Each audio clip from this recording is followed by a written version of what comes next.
성명쌤과 함께하는 필국 동아시아사, 오늘은 43차 시와 44차 시 두 개 차시를 동시에 하도록 하겠습니다. 자, 여러분 안녕하세요. 네, 이번 수업이 이제 마지막 온라인 수업이고 여기까지가 2차 고사 범위가 되겠습니다. 저번 수업 되게 부랴부랴 저게 준비했는데 이번 수업도 마찬가지로 굉장히 바쁜 와중에 좀 틈을 내서 하고 있습니다. 지금 시간을 보니까 이제 8시가 다 됐네. 저녁 8시예요. 예, 저녁 8시. 아직 퇴근을 못하고 이렇게 영상을 찍고 있습니다. 오늘 빨리 찍어가지고 또 편집해서 내일 또 수업에 올려놔야 되니까 지금 급하게 찍고 있는 중입니다. 지난 시간에 이제 40차시 수업을 했죠. 40차시 이제 수업 내용을 받고 침략전쟁 관련된 내용 받고 오늘은 이제 서양 문물의 수용이라고 하는 단원에서 서양적 세계관의 전파라는 부분 43차시부터 보고 그 다음에 44차시 바로 이어가도록 하겠습니다. 그러면은 이제 지난 시간에 이제 봤던 것을 우리가 얘기를 하자니 40차시 내용이고 이제 그 전에 봤던 우리 42차시 내용을 한번 복습을 해보면요. 이제 서양 문물이 이제 들어오게 되면서 뭐 시간의 개념이라든지 이런 것들이 이제 확립이 됐다. 그것은 뭐 때문에 그랬다? 철도나 학교 같은 것들이 생기면서 이제 근대적 시간 개념이 이제 생기기 시작하면서 이렇게 시간 개념이 좀 바뀌게 됐다는 거 설명했었죠. 뭐 이제 거기에 이제 오늘은 연장선상에서 이제는 그런 서양 문물뿐만 아니라 이런 세계관이라든가 사상, 그다음에 뭐 교육 시스템 이런 것들이 이제 들어오게 되거든요. 이제 그런 것들을 이제 보면서 동아시아 세계가 어떻게 변화되는지 한번 알아보도록 하겠습니다. 네, 교과서는 159쪽입니다. 네. 자, 옆에 있는 그림 한번 보시죠. 뭐 책자가 하나 있어요. 한자로 보시면 만국공법이다 이렇게 되어 있습니다. 물론 한글로도 빨간색으로 써 있죠. 만국공법. 이게 만국공법이 이제 뭐냐? 뭐 한자를 그대로 풀이를 해보면 만국 모든 나라가 공동으로 사용하는 법이란 뜻이겠죠. 모든 나라가 공동으로 쓰는 법. 오늘날 개념으로 하면은 이 국제법과 관련된 그런 이야기 될 것 같습니다. 그러면 이 만국공법이라는 것이 왜 갑자기 이렇게 책자가 나왔느냐? 물론 오늘 이제 수업 시간에 다룰 내용이긴 하겠지만 이제 서양에서 이제 시작된 법이거든요. 서양에서 만들어진 이 만국공법이라고 하는 것이 이제 동아시아 쪽으로 건너오게 되면서 이것이 동아시아 전반에 어떤 영향을 끼쳤는지 오늘 보도록 할 겁니다. 교과서 159쪽부터 한번 보도록 하죠. 학습 목표를 함께 읽어보도록 하겠습니다. 자, 만국공법과 사회 진화론의 개념을 말할 수 있다. 두 번째, 만국공법과 사회 진화론이 동아시아에서 어떻게 수용되었는지 이해할 수 있다. 세 번째, 만국공법과 사회 진화론이 동아시아 사람들에게 끼친 영향을 설명할 수 있다. 세 가지 학습 목표로 오늘 수업하도록 하겠습니다. 자, 그러면 이제 만국공법이라는 것이 뭐냐? 아까 방금 이제 얘기했던 것처럼 만국공법의 정의를 이야기하면 18세기 이후에 이 서양 국가들이 주권국들 사이에서 대등한 관계를 지향하면서 만든 국제법 질서를 만국공법이라고 합니다. 결국 만국공법이라는 것은 국제법을 얘기하는 거예요. 지금 밑에 이제 육일준이 쓴 서유견문이라고 하는 책에 이런 내용이 있는 거예요. 빨간색 글씨를 보시면 고금의 여러 공법 대가들의 말에 따르면 이라고 시작하죠. 그러니까 즉 이 국제법 대가들, 서양 사람들을 얘기하고 있는 거예요. 서양의 사상가들, 서양 사상가들의 말에 따르면 어떤 나라나 국민이든 간에 그 국헌의 체제와 규례의 여하를 막론하고 그 나라를 자주적으로 다스릴 때는 이는 주권 독립국이라 하며 주권은 한 나라를 관제하는 최대의 권리라 한다. 라고 이제 시작을 하고 있죠. 그러니까 이 6.1중 같은 경우에는 이런 이제 공법을 좀 받아들여가지고, 만국 공법을 좀 받아들여서, 당시 이제 우리 조선을 사이에 두고 서로 노리고 있는 여러 강대국들이 있지 않습니까? 그 강대국들과 상대함에 있어서 이 공법을 좀 이용해서 대등한 관계를 한번 만들어 놓고, 그 다음에 이제 교류를 하자. 이렇게 이제 주장을 하려고 이 말을 이제 한 거거든요. 그러니까 이제 공법이라고 하는 것이 이제 우리나라에서는 이렇게 서양 세력과 좀 이렇게 동등한 관계를 만들려고 도입되었다라는 것을 여기서 이제 볼 수가 있습니다. 이 글을 통해서. 자, 그러면 이 동아시아 각국의 이 만국 공법이라고 하는 것이 어떻게 수용이 되었는가? 청나라를 보시면 청나라는 기존의 화이관을 계속 유지합니다. 그러니까 우리가 중하고 너희들이 오랑캐들이야. 그래서 이런 기존 화이관을 계속 유지하면서도 서구 열강과 뭔가 이게 외교적인 이런 일들을 할 때 외교적 실무에서만 이 공법을 좀 활용을 했다고 합니다. 그러니까 겉으로는 화이관을 유지하는 것처럼 하면서도 실질적으로는 외교적으로 이 공법의 그 개념을 좀 활용했다고 하는 것이죠. 일본은요, 이 개항을 정당화하는 논리로 활용을 했어요. 이 국제법이 이러하다. 우리도 이 국제법 질서 속에 들어가지 않겠느냐? 그래야 그들하고 같이 동등하게 무언가를 진행할 수가 있겠지. 라는 이런 논리로 이 공법을 활용을 합니다. 또 이 청일 수호조규에서 청과 대등한 관계임을 규정을 하고 강화도 조약에서는 조선이 이 공법의 원리에 따라서 청나라의 간섭을 받지 않는 독립국임을 주장하면서 청의 영향력을 배제하는데 이 공법의 개념을 활용을 합니다. 조선도요, 처음에는 좀 부정적이었어요. 서양의 사상이라고 하니까, 서양에서 가져온 이런 사상이라고 하니까 초기에는 좀 부정적이었는데 청일전쟁 이후가 되면 이 상호 주권 보장 조항을 활용을 해서 이것들을 통해서 이 공법이라는 개념을 통해서 서양 세력으로부터 뭔가 이렇게 서양뿐만 아니라 일본도 마찬가지겠죠. 이런 외세로부터 우리를 좀 보호하려고 하는 우리의 국권을 유지하려고 하는 이제 그런 개념으로 역시 이 만국 공법을 활용을 합니다. 그런데 문제는 이러한 이 만국 공법의 이 개념을 서구 열강에서는 사실은 이 동아시아 국가한테 써먹으려고 갖고 온 게 아니에요. 자기들끼리 이 주권 평등의 원칙을 이 서구 국가들 자기들끼리만 적용을 했던 것이죠. 그리고 비서구 국가는 좀 문명국이 아닌 비문명국이고 야만국으로 좀 강조하면서 불평등 조약을 체결을 하게 되잖아요. 영국이나 중국도 그랬고 미국하고 일본도 그랬고 그걸 따라서 한 미국, 일본이 이제 우리한테도 그랬고 이런 것들을 통해서 이제 불평등 조약을 체결하는데 이 공법을 좀 합리화하기도 했어요.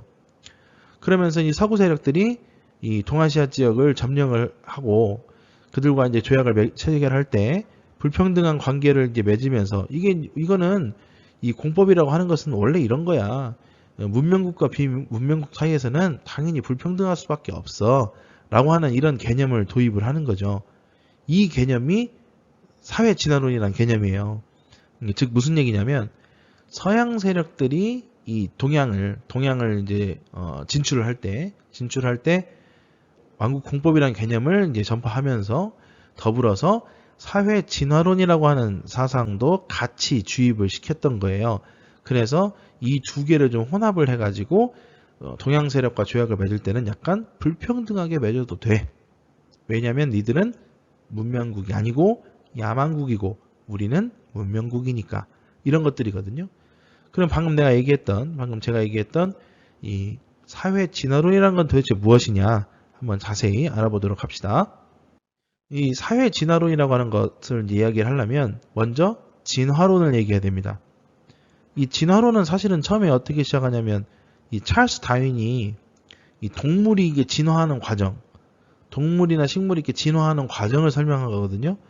그러면서 자연 세계에서는 이런 진화론에서 자연 세계에서는 적자 생존이고 자연 도태가 이루어지고 약육 강식이 이것이 이제 진리예요. 그러니까 즉 적응한 자들, 이긴 자들, 이 사회 환경에서 이긴 자들, 환경에 적응을 잘한 자들은 생존을 하고 그렇지 못한 자들은 도태한다. 그러지 못한 개체들이나 동물들은 사라진다는 것이죠. 그래서 멸종이 이루어지고 약육강식, 강자가 약자를 먹는 것은 자연의 섭리예요. 육식동물들이 초식동물 잡아먹는 거는 자기들이 살려면 그렇게 해야 되는 거죠. 근데 힘이 있으니까 육식동물들이 힘이 있으니까 이런 초식동물들을 사냥을 하는 것입니다. 이런 것들은 이제 찰스 다윈이 주장하는 진화론에서 이야기하는 것들이죠. 근데 이 사회 진화론이라고 하는 것은 이러한 진화론의 이론을 사회 인간 세계에 적용을 시키는 거예요. 그래서 그 사회 진화론을 주장했던 뭐 대표적인 인물이라고 하면 이 허버트 스펜서를 들 수가 있는데, 이 스펜서가 얘기하는 건 이거예요. 가난한 사람들은 그들이 보다 덜 적합하기 때문에 가난하다. 그럼 부자들은 그들은 그럴 만한 자격을 가지고 있으니까 그렇게 된 거다. 진화론 쪽으로 얘기를 하면 가난한 사람들은 도태한 거고요. 부자들은 적자생존한 거예요. 그래서 강자들, 즉 부자들이 약자들, 가난한 사람들을 이렇게 착취하고 빼앗는 것은 약육강식이기 때문에 자연스러운 거다라고 하는 거죠. 그래서 자기들은 문명국이고 적응한 자들, 적자들이니까 이런 동양에 있는 약소국들은 아직 문명화되지 않았고 야만한 존재들이고, 그래서 이런 사람들은 아직 적응하지 못했고 여기 살아남지 못할 거다. 그러니까 우리가 강자, 너희는 약자. 그러니까 강자가, 강대국이 약소국을 침략하는 것은 당연한 거다. 약육강식이니까. 그래서 서양 열강들이 약소국을 침략하는 것을 정당화하는 이론으로 이 사회 진화론을 활용을 했습니다. 자, 그러면 동아시아에 들어온 사회 진화론은 어떻게 활용이 됐을까요? 동아시아에서는 그 일본의 화혼양제라든가 또는 중국의 중체서용이라든가 조선의 동도서기론을 비판하는 데 활용했습니다. 이게 뭐냐면 일본의 화혼양제, 혼은 정신은 화, 일본 것을 쓰고, 양, 서양 것은 재료. 그러니까 재료는 서양 거, 정신은 일본 거. 중국의 중체서용은 몸은 중국 거, 쓰는 것은 서양 거. 조선의 동도서기론, 뜻은 동양의 것, 사상은 동양의 것이라는 얘기겠죠. 쓰는 거, 즉 기술은 서양의 것, 이런 거예요. 그러니까 즉 중국 양무운동이라든가 이런 것들 했던 우리나라의 이제 동도서기론이라든가 이런 것들을 이제 비판하는 데 사용했다는 거예요. 왜냐하면 사회 진화론을 주장하는 사람들은 이렇게 얘기했어요. 서양 세력이 부강해진 것은 이 기술 문명 때문만은 아니다. 기술 문명이 발달했기 때문에 서양 세력이 부강해진 것만은 아니다. 서양 세력이 강해진 것은 물론 기술 문명도 발달했지만 이 자연과학을 토대로 한 사회사상에서 그 힘이 나왔기 때문이다라고 주장을 하는 거죠. 즉 기술뿐만 아니라 받아들이려면 정치, 경제, 문화, 교육 이런 것들을 다 받아들여서 한꺼번에 개혁해야 된다라고 주장했던 겁니다. 자강의 논리로 수용이 됐어요. 일본에서는 메이지 유신을 이렇게 했고요. 중국에서는 변법 자강 운동을 이러한 또 기반 속에서 운영을 했고요. 조선에서도 마찬가지로 애국계몽 운동이라든지 이런 것들로 이제 발달을 하게 됩니다. 밑에 보시면 이제 일본과 중국의 인물 하나씩 나옵니다. 이 가토 히로유키라는 사람하고 중국의 옌푸라고 하는 사람이에요. 이 사람들이 어떻게 주장했는지 봅시다. 가토 히로유키는 사회가 진보하고 발달하는 것에 따라서 사람들 사이에 능력의 차이가 생긴다. 이게 사람과 사람 간의 능력 차이를 지금 이야기하고 있는 거예요. 다른 인종들이 모인 사회에서는 그 인종의 우열로 귀천의 차이가 생긴다. 즉, 이 서양 세력들, 인종이 다르죠. 우리하고. 인종이 다른 인종들이 모인 사회에서는 그 인종이 누가 더 우하고 누가 더 열한가. 이런 우열 관계 때문에 귀천 사이가 생겨난다라고 얘기하는 거죠. 즉, 사회 진화론을 아주 강력하게 이야기하고 있는 겁니다. 옌푸는 이랬어요. 약자는 언제나 강자의 먹이가 되고 어리석은 자는 지혜로운 자에게 불임을 당한다. 스스로 살아남아서 종을 남기게 되는 것은 당시의 환경에 가장 잘 적응한 자이다. 마찬가지입니다. 이것도 적자 생존을 이야기하고 있는 거거든요. 아까 얘기했듯이 이런 사회 진화론은 그러면 각국이 어떻게 수용이 됐는가 잠깐 설명했지만 일본에서는 이 가토 히로유키가 강력한 민족 국가를 확립하기 위해서는 제국주의적 팽창을 해야 된다라고 주장했던 사람이에요. 그러면서 자유민권운동을 비판했습니다. 그리고 이 사회 진화론을 제국주의 침략의 정당화 논리로서 활용을 했습니다. 즉 자기들이 강력해진 이 일본이 조선이라든지 중국이라든지 이런 데를 침략하는 것은 우리들이 강자이기 때문이다. 우리가 강자니까 선진국이니까 문명국이니까 비문명국을 침략해서 집어삼키는 건 정당한 일이야 라고 주장하는 것이죠. 후쿠자와 유키치 같은 사람은 우리는 이제 아시아에서 벗어나야 된다. 우리는 서양 세력과 동등하다. 주장하는 탈아론, 아시아에서 벗어나자라는 이론을 주장하기도 했고요. 그러면 청나라에서는 아까 방금 봤던 옌프가 사회 진화론을 통해서 나라를 어떻게 구할 것인가. 즉 이제 영국으로부터 침략도 받았고 아편 전쟁을 통해서 서양 열강들이 계속 들어오고 그러니까 이런 사회 진화론을 통해서 우리가 강해지려면 나라를 구하려면 어떻게 해야 되는가 이런 방법을 찾고자 했고요. 양치차오 같은 사람들이 이 사회 진화론을 받아들여서 자본주의적 문명화를 주장을 했습니다. 그래서 시행했던 것이 바로 변법 자강 운동입니다. 변법 자강 운동은 사실은 모든 걸 다 바꿔버리자는 얘기예요. 그러니까 메이지 유신하고 같은 겁니다. 거의 비슷한 겁니다. 조선에서도요. 육일준이나 윤치호 같은 사람들이 우리가 스스로 강해져야 된다. 우리가 스스로 부강해져야 된다라고 하는 이 자강의 논리로 이 사회 진화론을 수용을 했다가 훗날 애국개몽 운동으로 발전을 하게 됩니다. 자, 이제 여기까지 해서 우리가 이제 그 만국공법하고 사회 진화론에 대해서 봤습니다. 우리는 이제 그 다음 차시죠. 이제 44차 시에 있는 근대적 지식의 확산 교과서 162쪽부터 보도록 하겠습니다. 신문의 역할. 신문의 역할과 동아시아 각국에서 발행된 신문의 특징을 말할 수 있다. 두 번째는 동아시아 각국에 적용된 근대 교육의 내용을 설명할 수 있다. 세 번째는 여성의 교육과 여권 신장의 의미를 이해할 수 있다. 이 세 가지 학습 목표입니다. 그래서 이 단원에서 배울 부분은 신문, 그리고 교육, 그리고 여성의 권리입니다. 이 세 가지를 함께 보도록 하죠. 근대적 지식이 이제 확산되기 시작합니다. 서양에서 들어왔던 이런 근대적인 사상들 이런 것들이 들어오면 이게 확산이 되는데 이 근대적 지식이 확산하는데 가장 큰 영향을 주었던 매체가 바로 신문입니다. 신문. 신문 영어로 하면 뉴스페이퍼죠. 새로운 것을 적어놓은 종이. 그래서 신문의 역할은 국내외로 새로운 소식들을 알려주는 그런 통로로서 활용이 됐습니다. 그래서 자국말로 자기네 나라 말로 만들어지는 자국어 신문 그리고 자국어 잡지 이런 것들이 발행이 됩니다. 그래서 이런 것들을 통해서 민권이라고 하는 관념을 보급을 하게 되고요. 또 이를 통해서 지식을 쌓은 사람들끼리 여론을 형성을 합니다. 그러면 동아시아 각국에서는 신문이 어떻게 활용이 됐고 발전했는가? 청나라에서는 신보라고 하는 신문이 만들어지고요. 20세기에 들어오면 시보, 대공보라고 하는 신문들이 만들어지게 됩니다. 그래서 이를 통해서 여론 형성을 주도했고요. 그러니까 이제 정부에서는 이를 통제하려고 합니다. 그래서 각종 등록제라든지 검열제 이런 제도들을 통해서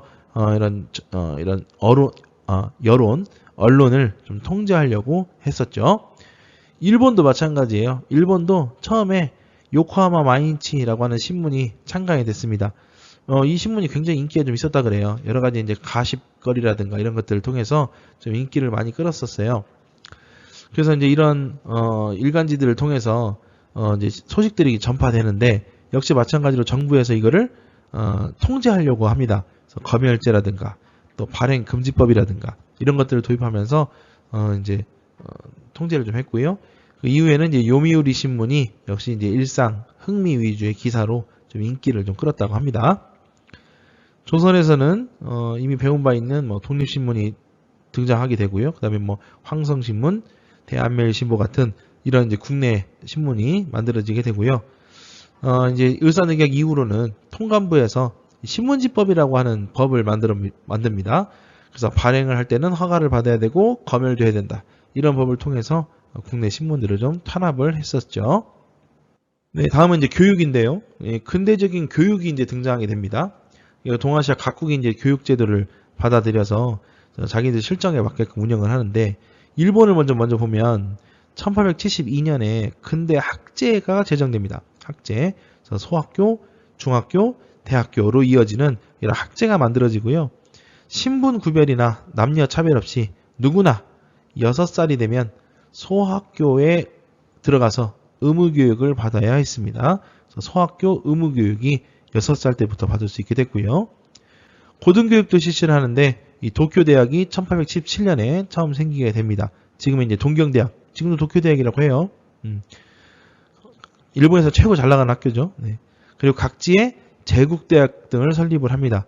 그 중에 하나가 이제 경성에도 세웠던 우리나라 서울에 세웠던 경성 제국대학, 지금의 서울대입니다. 이 경성 제국대학도 이 중에 하나였고요. 1890년이 되면 교육 치거라는 걸 반포를 하게 되는데 이것은 이제 이유가 있어요. 이제 고등교육까지 이제 실시가 되다 보니까 이 자유주의 교육이 이제 받아들여져요. 그래서 이제 이 자유주의 교육이 이제 일본으로 들어오게 되니까 이런 교육을 좀 국가가 간섭도 좀 해야겠고 통제를 좀 하려고 하는 이런 시도를 좀 하게 됩니다. 그러면서 천황에 대한 충성을 좀 강조해요. 천황에 대해서 충성을 다해야 된다. 천황이 죽으라면 죽어야 되고 전쟁에 나가라면 나가야 된다. 이런 것들이죠. 그래서 천황에 대한 충성을 좀 강조하는 듯한 이런 이제 통제가 이루어지게 되고 결국 이러한 것들은 나중에 동아시아 지역을 침략을 하는데 그 사상적인 배경으로 활용이 되었습니다. 그 다음 볼 것이 이제 게이오 우숙인데요. 이 1858년에 처음 만들어지는 학교입니다. 영어 교육이나 영미학 교육을 좀 실시했어요. 영어, 그다음에 이제 그 영국이나 미국의 이러한 학문들 이런 것들을 이제 교육을 했다고 하고 처음에는 이 난학을 좀 가르쳤다고 합니다. 그러니까 이 네덜란드 학문이죠. 난학을 좀 가르쳤던 그런 학교예요. 이게 나중에 이제 1900년대가 되면은 이 게이오 종합대학으로 발전을 하게 되고 오늘날에 이제 게이오 대학 하면은 일본에서 뭐 거의 탑 수준에 들어가는 이제 그런 종합대학으로 자리매김했었죠. 네, 청나라에서는요, 동문관이라고 하는 학교가 생겨요. 베이징에 설립이 됐고, 여기서는 서양 언어를 교육을 했다고 합니다. 그리고 이제 청일전쟁 이후에는 중앙에다가 경사대학당이라고 하는 학교도 만들고요. 각 지방에는 중학당, 소학당 이런 것들을 설립을 했었죠. 조선은 동문학이라고 하는 학교가 1883년에 생겼고, 최초의 공립학교로서 유경공원이 1886년에 만들어집니다. 1895년 교육입국조서에 따라서 소학교, 사범학교 이런 학교들이 설립되게 됩니다. 여성교육 그리고 여성의 권리의식 이런 것들이 성장이 되면서 근대식 여학교가 설립이 되는데요. 일본에서는 아까 얘기했던 소학교, 중학교, 대학교 이러한 근대 학제에 따라서 남녀 모두를 대상으로 하는 초등, 중등 교육을 실시했습니다. 조선도요, 선교사들에 의해서 많은 여학교들이 설립이 됐죠. 뭐 예를 들면 뭐 이화학당이라든지 숙명 학당이라든지 이런 것들도 이제 막 생깁니다. 여학교들이요. 중국에서도요, 민간에서 여학당이 설립이 됩니다.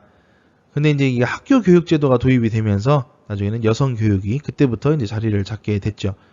자, 아래 보시는 사진을 보시면 일본인데요. 일본 소학교인데요. 남학생, 여학생이 같이 수업을 받고 있습니다. 이게 이전에는 볼 수 없었던 장면인데 이때부터 이제 볼 수 있는 그런 장면이 되겠죠. 자, 여성단체들도요. 자기들 여성들의 권리를 신장하기 위한 여러 가지 운동들을 벌이게 됩니다. 일본에서는 일부 다처제 그리고 매춘을 금지를 이제 주장을 했어요.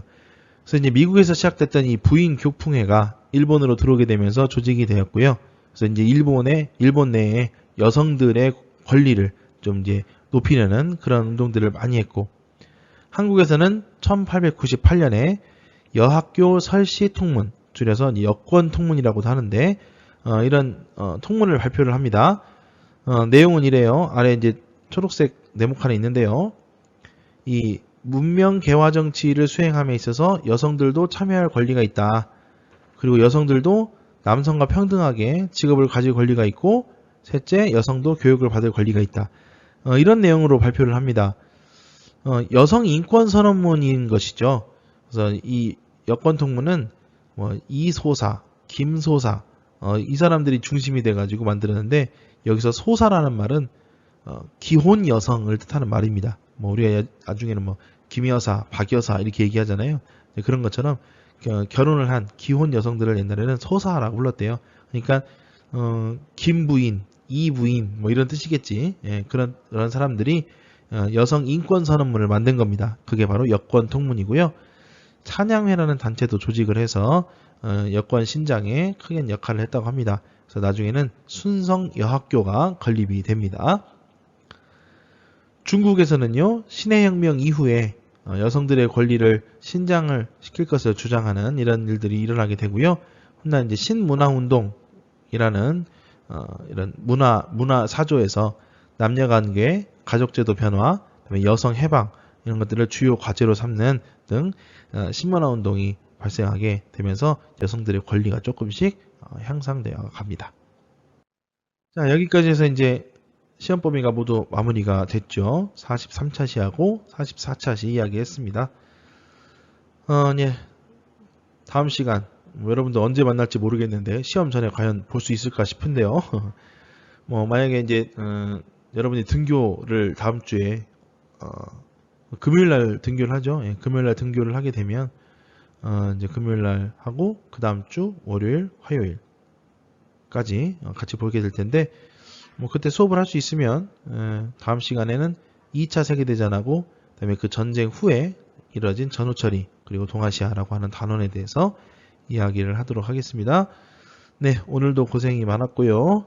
출결 잘 처리하셔서 강의를 잘 들으라는 얘기입니다. 네, 잘 처리하시고 그다음에 이제 여러분들 수행평가 제출하셔야죠. 수행평가는 여러분이 강의를 듣고 있는 날이 목요일이라고 한다면 내일 금요일입니다. 금요일 날 서류 제출하시려면 그때 서류 제출하시고 그 외에는 일요일 날 24시 자정까지 꼭 제출을 해주시기 바랍니다. 2개 내야 돼요. 여러분 독서 한 거하고 그다음에 보고서 작성한 거하고 뉴스를 통해 본 동아시아사 보고서 작성하신 것까지 해서 2개 제출을 하셔야 됩니다. 그리고 여러분 금요일 날 오시면은 아참 이것도 검사해야지. 여러분 학습지도 검사해야 되는데 금요일 날 오시거나 그리고 아니면 그 다음 주 월요일 날 화요일 날 3일 동안 해가지고 선생님이 여러분들 그 학습지 검사하도록 하겠습니다. 교실에서 할 거예요. 교실에서 학습지 제대로 잘 썼나 검사해가지고 그것도 수행평가 들어가니까 남은 기간 동안에 친구들 거 잘 보고 베껴가지고 빈칸 잘 채우기 바랍니다. 네, 오늘 수업 여기서 마치도록 하겠습니다.